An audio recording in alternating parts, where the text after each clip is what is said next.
There is an ongoing global revolution in the anatomical research field, profoundly changing the way we look at the human body. The way of thinking our anatomy and body, of course, is changing. The reason? Fascia, a network of connective tissue wrapped around every part of the body. While until recently being considered unimportant, fascia is since 2017 acknowledged as the biggest organ in the body, and perhaps the most important one. So fascia is, let's say, almost 1/3 of our biomechanics. Fascia research has sparked a wildfire of new insights that are challenging conventional belief about how the body works.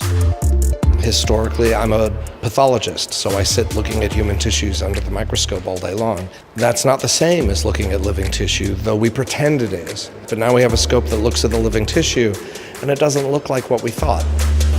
In your first year of medical school, you get a cadaver and they cut it up, and you have to scrupulously tag everything as you're studying the body. The fascia you can throw in the garbage can. So it's almost like we're trained to not pay attention to it. The latest insights are presented at the 2018 Fascia Research Congress in Berlin.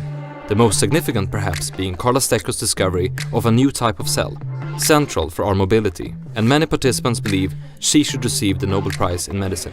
We have discovered a new cell inside the fascia that we have called the fasciacytes that has a different behavior and is able to create the gliding surface of the different fascia. You know, when the patient comes in to the physician and says, I think I have a problem in my fascia, they'll look it up on Google and they'll find us. At the Congress, new perspectives and explanations to symptoms and diseases like lower back pain, obesity, diabetes, and even cancer was presented. And maybe this is how we'll get new answers, by looking at the body in a completely new way.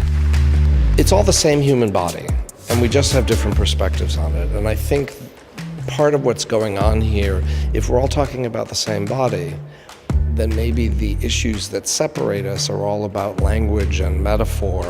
I think this kind of work is starting to allow us to see where they meet. And if that happened, then you'd be talking about global medicine and global health rather than Western versus Eastern and that kind of thing. Rolf in Veneto. Diamo forma al tuo benessere.